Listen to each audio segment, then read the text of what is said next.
Narito ang iyong pang-araw-araw na horoscope para sa Scorpio para sa araw ng February 26, 2026. Sa pagdating ng February 26, mararamdaman mo ang isang napakalalim at napakatinding enerhiya na magmumula sa iyong kalooban, na magtutulak sa iyo na suriin ang bawat aspeto ng iyong buhay ng may matalas na pananaw at determinasyon. Ang bawat tibok ng iyong puso ay puno ng pagnanais na makatuklas ng mga katotohanang nakatago sa likod ng mga panlabas na anyo. Kaya gamitin ang matalas mong pakiramdam upang malaman kung sino ang mga taong tunay na sumusuporta sa iyong mga adhikain at kung sino ang mga nagpapanggap lamang. Ang araw na ito ay nagbibigay sa iyo ng pambihirang lakas upang magbagong anyo at iwanan ang mga lumang gawi na hindi na nagsisilbi sa iyong paglago. Kaya yakapin ang pagbabago ng may tapang at huwag matakot na harapin ang mga anino ng nakaraan upang maging mas malakas ang iyong pagkatao. Pagdating sa iyong karera at mga tungkulin sa trabaho, ang petsang ito ay nagdadala ng isang mahalagang pagkakataon upang ipakita ang iyong galing sa paglutas ng mga komplikadong problema na tila wala ng lunas para sa nakararami mong mga kasamahan. Mapapansin ng iyong mga nakatataas ang iyong masigasig na pagtatrabaho at ang iyong kakayahan na manatiling kalmado sa gitna ng matinding pressure, na magbubunga ng isang mas mataas na antas ng respeto at posibleng bagong responsibilidad na may kaakibat na malaking karangalan. Gamitin ang iyong talino sa pagsasaliksik at pagbuo ng mga estratehiya dahil ang iyong boses ay may dalang otoridad na magpapakilos sa inyong buong pangkat patungo sa ruwok ng tagumpay na inyong matagal nang pinapangarap na marating ng sama-sama. Sa industriya, sa usaping pananalapi, ang araw na ito ay humihingi ng isang matalinong pagsusuri sa iyong mga ipon at mga planong pamumuhunan, lalo na sa mga bagay na may kinalaman sa seguridad at proteksyon ng iyong mga ari-arian sa hinaharap. Maaaring may lumitaw na oportunidad para sa isang pakikipagtulungan sa negosyo na nangangailangan ng malaking tiwala, kaya siguraduhin na nabasa mo ang bawat detalye ng kontrata ng maigi bago magbigay ng anumang pangako o pirma. Ang pagiging masinop sa iyong mga transaksyon at ang pag-iwas sa mga biglaang gastusin na bunsod lamang ng panandaliang emosyon ay makakatulong upang mapangalagaan ang iyong yaman. Kaya manatiling disiplinado at huwag magpadala sa mga alok na tila napakaganda ngunit kulang sa sapat na basehan at katiyakan. Ang aspeto ng pag-ibig at pakikipag-ugnayan ay nasa isang yugto ng matinding koneksyon at malalim na pagpapalitan ng damdamin kung saan ang iyong puso ay naghahangad ng katapatan at tunay na malasakit mula sa iyong kapareha o mahal sa buhay. Ang paglalaan ng oras para sa isang masinsinang pag-uusap tungkol sa inyong mga pangarap at mga takot ay lalong magpapatatag sa pundasyon ng inyong relasyon, dahil mas pinahahalagahan mo ngayon ang lalim ng inyong pagsasama kaysa sa anumang material na aspeto. Para sa mga naghahanap pa ng katuwang, ang iyong misteryosong aura at ang iyong matikas na personalidad ay magsisilbing magnet para sa mga taong naghahanap ng isang partner na may matatag na prinsipyo at busilak na puso, kaya huwag matakot na magbukas ng iyong pintuan. Ang iyong kalusugan ay dapat maging prioridad sa pamamagitan ng pagbibigay ng pansin sa iyong sistema ng reproduksyon at sa iyong emosyonal na kalagayan na maaaring makaramdam ng pagod dahil sa matinding stress na iyong nararanasan. Ang iyong katawan ay humihiling ng sapat na detox at pagkalinga, kaya makabubuting umiwas sa mga pagkaing dumaan sa maraming proseso at sa halip ay piliin ang mga pagkaing sariwa at natural na magbibigay ng tunay na sustansya sa iyong kalamnan. Ang paggawa ng mga ehersisyo gaya ng swimming o seryosong pagninilay-nilay ay makakatulong upang mailabas ang mga negatibong enerhiya sa iyong katawan at mapalitan ito ng sariwang lakas na kailangan mo upang muling sumabak sa mga bagong hamon na darating sa iyong buhay. Sa iyong pakikipagkapwa-tao, ang iyong papel bilang isang matalas na tagapayo at tagapagtanggol ng katarungan ay magiging sentro ng atensyon, lalo na sa mga kaibigan na nahaharap sa mga hindi pagkakaunawaan na nangangailangan ng gabay. May isang tao na maaaring lumapit sa iyo upang humingi ng tulong tungkol sa isang seryosong desisyon sa buhay. At ang iyong pagiging objektibo, ngunit may malasakit ay magsisilbing liwanag para sa kanya upang makita ang tamang landas na dapat niyang tahakin. Maging mapagmasid sa iyong paligid dahil ang bawat pakikipagpalitan ng karanasan ay nagdadala ng bagong aral na maaari mong gamitin upang mas lalo mo pang mapabuti ang iyong pakikitungo sa iba't ibang uri ng personalidad na iyong nakakasalamuha sa maghapon. Ang iyong malikhaing isipan ay magkakaroon ng kakaibang kislap sa hapon, lalo na sa mga gawaing may kinalaman sa sining na nagpapahayag ng iyong malalim na emosyon, pananaliksik, o anumang paraan ng pagpapahayag na nagpapakita ng iyong pagiging orihinal. Huwag mong limitahan ang iyong sarili sa mga karaniwang pamamaraan, bagkus ay subukan ang mga makabagong disenyo na magpapakita ng lalim ng iyong kaisipan at ang iyong pagnanais na makabuo ng isang bagay na may silbi para sa iyong komunidad. Ang pagbuo ng isang likha na may sariling tatak at misteryo ay nagbibigay sa iyo ng ganap na kagalakan, kaya hayaan ang iyong mga ideya na dumaloy ng malaya habang pinapanatili ang kaayusan at disiplina sa bawat hakbang na iyong gagawin.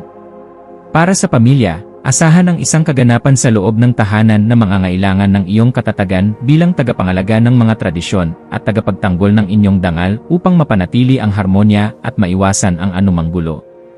Ang iyong papel bilang tagaayos ng mga hindi pagkakaunawaan ay mahalaga upang hindi na lumaki pa ang mga maliliit na isyu na maaari namang malunasan sa pamamagitan ng mahinahong pag-uusap at sapat na pagmamahal sa isa't isa ng walang pag-aalinlangan. Maglaan ng oras upang makinig sa mga pangangailangan ng iyong mga mahal sa buhay, dahil ang matibay na pundasyon ng inyong pamilya ang tunay na lakas na magtataguyod sa iyo sa bawat pagsubok na kakaharapin mo sa mundong ito.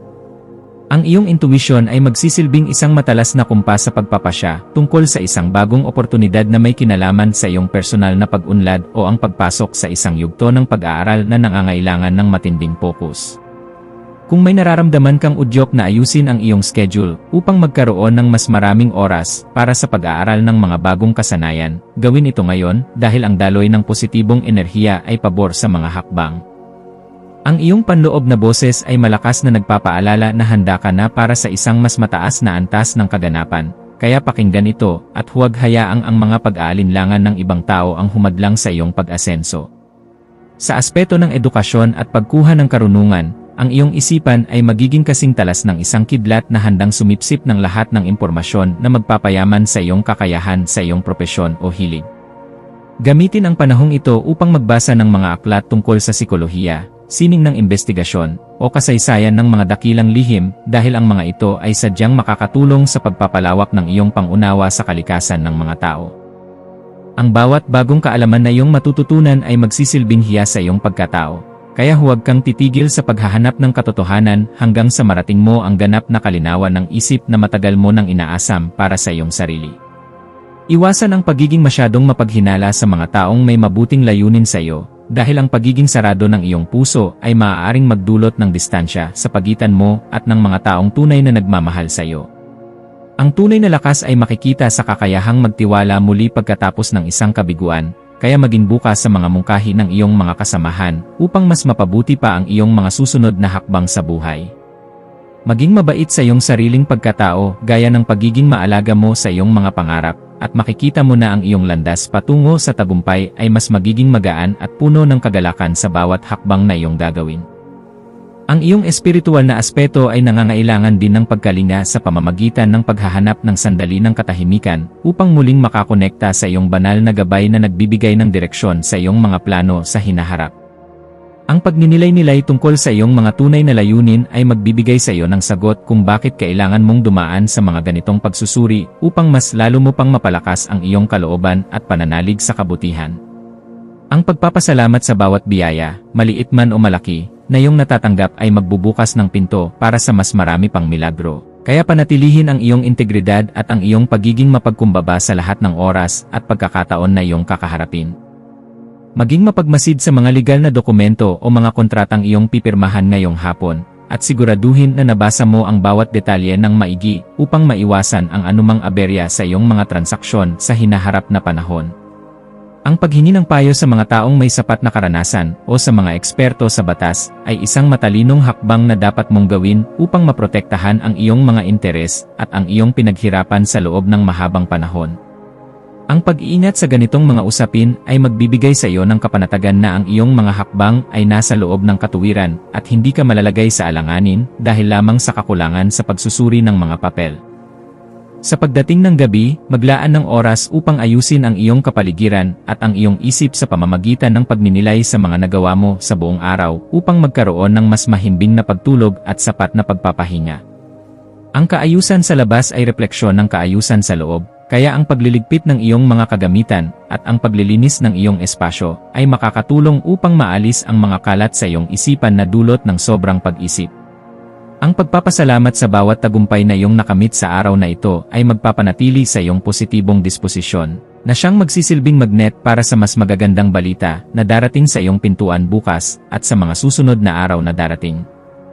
Bilang huling payo para sa iyo, laging tandaan na ang tunay na kapangyarihan ay nagmumula sa pag-unawa sa iyong sariling kahinaan at ang paggamit nito bilang tuntungan upang maging isang mas mabuting tao para sa iyong kapwa.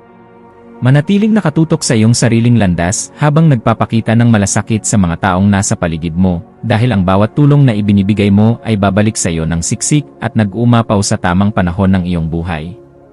Hayaang ang liwanag ng karunungan ang maging gabay mo sa pagtahak sa daan ng iyong mga adhikain, at maniwala ka na sa bawat pagsusumikap mo, mayroong magandang bukas na naghihintay para sa iyong pamilya at sarili.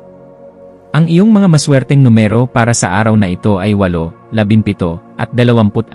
Ang iyong maswerteng kulay ay madilim na pula o itim na sumisimbolo sa lakas at proteksyon. At ang maswerteng gawain para sa araw na ito ay ang paglilinis ng iyong mga lumang gamit, ang paggawa ng masusing pagsasaliksik tungkol sa iyong pangarap, o ang pakikipag-usap ng malalim sa isang pinagkakatiwalaang kaibigan upang mailabas ang iyong mga saloobin at gumaan ang iyong pakiramdam.